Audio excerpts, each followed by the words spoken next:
Hello everyone. आज से हम बायो की शुरुआत करने जा रहे हैं, जिसमें बेसिकली दो टॉपिक्स बटे हुए हैं, बॉटनी और जूलॉजी का। आज हम जूलॉजी के क्लास 11 के बायोमोलिक्यूल्स की बात करेंगे। बायोमोलिक्यूल्स बायोलॉजी का ऐसा चैप्टर है जिसके बिना सारे चैप्टर्स अधूरे हैं। दैट मीन्स आपको चीजें समझ में ही नहीं आएंगी, इसीलिए बायोमोलिक्यूल्स से ही शुरुआत करनी चाहिए, क्योंकि ये chapters cell biology, genetics, molecular genetics, biotechnology और अदर चैप्टर्स में भी बहुत हेल्पफुल होते हैं। अगर हम बॉटनी की बात करें तो बॉटनी में भी ट्रांसपोर्टेशन, ट्रांसपीरेशन, फोटोसिंथेसिस उसमें भी बहुत यूजफुल होते हैं। इसीलिए हम इस चैप्टर को बहुत ही इजी वे में और बहुत ही सटीक तरीके से स्टडी करेंगे। तो आइए सबसे पहले हम ये देखते हैं कि बायोमोलिक्यूल्स कहते किसे हैं। अगर आप इसे तोड़ेंगे तो बायो का means life and molecules means group of atoms. अगर आप ग्रुप ऑफ एटम्स की बात करेंगे तो ये कहा जाएगा कि ये तो केमिस्ट्री से रिलेटेड है। बट जी हाँ, हमारा जो शरीर है वो सिर्फ एक बायोलॉजिकल फेज पर नहीं है। यहाँ पे केमिस्ट्री, फिजिक्स ये दोनों का भी बहुत ज्यादा महत्व है। अगर आप 11th 12th में हो तो आपको फिजिक्स, केमिस्ट्री, बायो पढ़ना पड़ता है। अगर आप मेडिकल के लिए पढ़ोगे तो आपको ये तीनों चैप्टर्स को, सब्जेक्ट्स को लेकर चलना पड़ता है, क्योंकि चैप्टर्स जो है वो बेसिकली इसी पर डिपेंड करते हैं। बायोलॉजी जो है वो सिर्फ एक सब्जेक्ट नहीं, वो अपने आप में एक ओशन है जो फिजिक्स और केमिस्ट्री के प्रॉपर्टीज को अपने अंदर रखता है। तो आइए यहाँ पर बात करते हैं कि बायोमोलिक्यूल्स के अंदर हम और क्या क्या पढ़ सकते हैं। तो जैसा कि मैंने बताया कि bio means life and molecules means group of atoms. अब यहाँ पर बात आती है कि आखिर लाइफ और एटम्स जुड़े कैसे हैं। ठीक है, तो बायोमोलिक्यूल्स का सिंपल सा डेफिनेशन ही यही होता है कि किसी भी लिविंग ऑर्गेनिज्म से कार्बन और उनकी चीजें, दैट मीन्स ऑर्गेनिक मैटर्स का उत्पादन होना। यहाँ सिर्फ ऑर्गेनिक मैटर नहीं, इनऑर्गेनिक मैटर्स भी यहाँ पर मैटर करते हैं। इनऑर्गेनिक प्लस इनऑर्गेनिक अगर मिलते हैं हमें तो वो बायोमोलिक्यूल्स कहलाते हैं। अब अगर हम ध्यान देंगे तो बायोमोलिक्यूल्स कार्बन कंपाउंड्स के होते हैं। अब यहाँ पे कार्बन कंपाउंड्स में क्या, ऑर्गेनिक और इनऑर्गेनिक की बात की जाती है। ठीक है, अब यहाँ पे हम बात करेंगे कि आखिर ये बायोमोलिक्यूल्स में हमें पढ़ना क्या क्या है। तो बायोमोलिक्यूल्स के अगर कंटेंट की बात करें तो सबसे पहले एलिमेंटल एनालिसिस करते हैं। अब एनसीईआरटी ने जो है वो बहुत ही खूबसूरत तरीके से टॉपिक्स को बड़े अच्छे से सब टॉपिक्स में डिवाइड कर दिया है। अब ये जो सब टॉपिक्स में डिवीजन हुआ है इसके अपने ही महत्व है। अब एलिमेंटल एनालिसिस की बात कर रहा है, दैट मीन्स हम इसमें एलिमेंट्स की बात करते हैं। अब एलिमेंट्स क्या है, तो एलिमेंट्स में हम ये देखते हैं कि कार्बन, हाइड्रोजन, ऑक्सीजन जो बेसिकली अर्थ क्रस्ट में अवेलेबल है, that means upper part of the अर्थ, वो हमारे में भी प्रेजेंट होते हैं। दैट मीन्स पृथ्वी और हम में ज्यादा डिफरेंस नहीं है, बस कुछ चीजों का ही डिफरेंस है, और डिफरेंस है तो मात्र उनके परसेंटेज में। उसके बाद हम केमिकल एनालिसिस की बात करते हैं। अभी केमिकल एनालिसिस क्या होता है जिसको हम डिटेल्ड में आगे पढ़ेंगे, बट अभी हम इसमें सिर्फ इतना जानते हैं कि यही केमिकल एनालिसिस करके ही हम चीजों को बायो माइक्रोमोलिक्यूल्स और बायो मैक्रोमोलिक्यूल्स में डिवाइड करते हैं। फिर हम इसी के बाद बात करते हैं अमीनो एसिड की, then protein, then lipid, then enzymes, then nucleic acid, then carbohydrates. अब ये जो है वो अपने आप में इतने महारत हासिल किए हुए हैं कि कार्बन कंपाउंड्स है ये सारे, और ये कार्बन कंपाउंड्स जो हैं वो इतने इंपॉर्टेंट है कि इनके स्ट्रक्चर्स की स्टडी करना, और जब आप इन्हें पढ़ोगे तो आप ये एनालिसिस कर पाओगे कि किस तरीके से हमारी बॉडी वर्क करती है, किस तरह से हमारे मसल्स बिल्ड होते हैं, यहाँ तक कि हमें एनर्जी मिलती है। तो आइए सबसे पहले हम देखते हैं एलिमेंटल एनालिसिस में। एलिमेंटल एनालिसिस में जैसा कि मैं आपको बता चुकी हूं, अब हम बात करते हैं एलिमेंटल एनालिसिस की। एलिमेंटल एनालिसिस क्या है, एलिमेंट्स दैट मींस तत्वों की बात की जा रही है, जो पीरियोडिक टेबल्स में हम पढ़ते हैं, केमिस्ट्री में पढ़ते हैं, उसकी बात की जा रही है। ठीक है, अब एलिमेंटल एनालिसिस एनसीईआरटी ने यह बताया है कि जो हमारा अर्थ क्रस्ट है और जो हमारा ह्यूमन बॉडी है, इनमें जो एलिमेंट्स है वो एक जैसे पाए जाते हैं, ठीक है। अब जो एलिमेंट्स एक जैसे पाए जाते हैं तो दोनों में फर्क क्या है?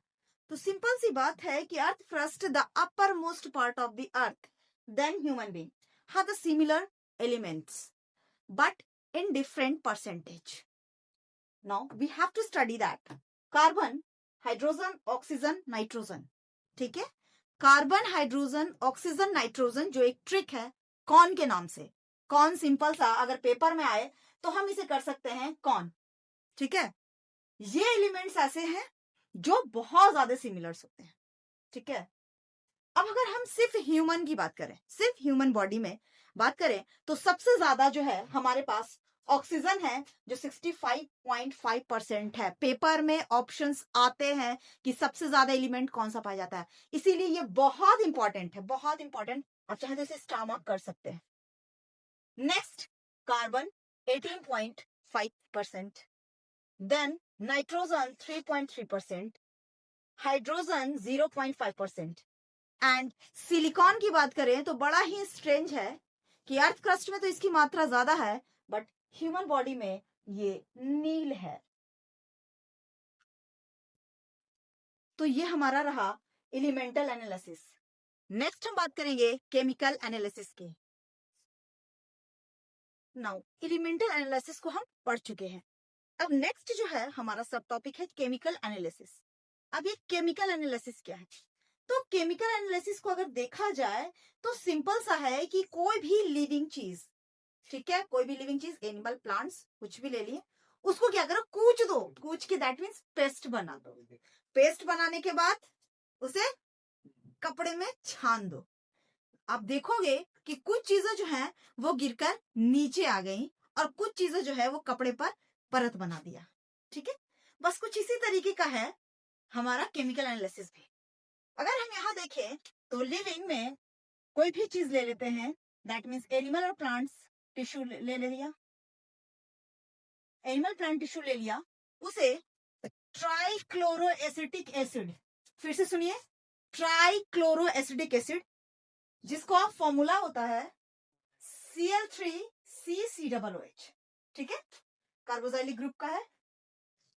इसमें क्या करते हैं हम, सॉल्युबल करते हैं, इसी में छानते हैं उसे, एक थिक पेस्ट बना लिया कोई भी एनिमल और प्लांट सेल का, और उसे क्या किया मैंने फिल्ट्रेट की मदद से, यहाँ फिल्ट्रेट है फिनल, उसकी मदद से क्या किया, छान लिया। अब जब छान लिया तो देखा कि कुछ चीजें जो है वो पार होकर यहाँ चली आई और कुछ चीजें जो है वो यहाँ पे बची रह गई, ठीक है।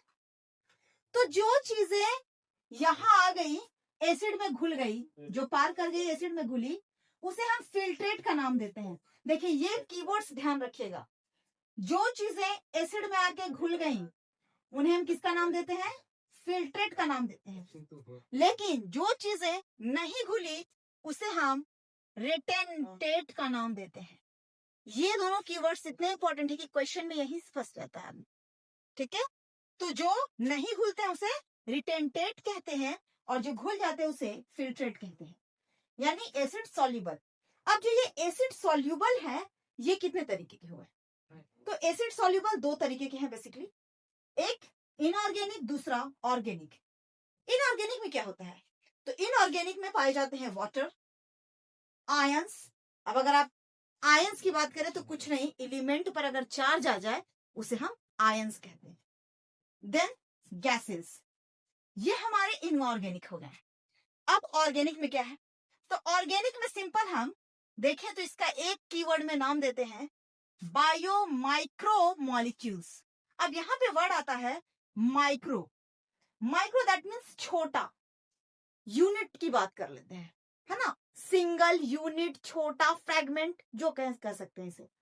अब ये जो है देखा जाए कि बायो माइक्रो मॉलिक्यूल्स की कुछ पहचान की जाए कि आखिर पहचान कैसे होगा बायो माइक्रो मॉलिक्यूल्स, तो सिंपल सा है कि इसकी पहचान करने के लिए सबसे पहले हम इसके मॉलिक्यूलर वेट की बात करते हैं। तो इसका जो मॉलिक्यूलर वेट होता है वो 18 से 800 डाल्टन होता है।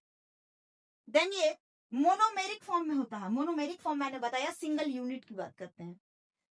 तो इसके एग्जांपल्स कौन कौन से होंगे, इसके examples simple sugar, amino acids, nucleotides and then amino acid. क्योंकि ये छोटे छोटे यूनिट है। अब यही यूनिट जब बहुत सारे मिलकर बड़ा यूनिट बना देगा तो उसे हम बायो मैक्रोमोलिक्यूल्स कहेंगे। ये वही मैक्रोमोलिक्यूल्स है जो छन नहीं पाए, जो ऊपर ही रह गए, जिसे हम रिटेंटेड कहते हैं, एसिड इनसॉल्युबल हो गए। ठीक है, अब जो एसिड इनसॉल्युबल हो गया उन्हें हम बायो मैक्रोमोलिक्यूल्स कहते हैं। बायो मैक्रोमोलिक्यूल, तो ध्यान दीजिएगा, एक है माइक्रो और एक है मैक्रो। ठीक है, अब जहां पे हम वेट की बात कर रहे थे तो माइक्रो में अगर बात करें तो 8 से 18 डाल्टन की बात करते हैं, लेकिन अगर हम बात करें मैक्रोमोलिक्यूल्स में तो 10,000 डाल्टन से ज्यादा की है। माइक्रो मॉलिक्यूलर वेट जो है 10,000 डाल्टन से ज्यादा का है।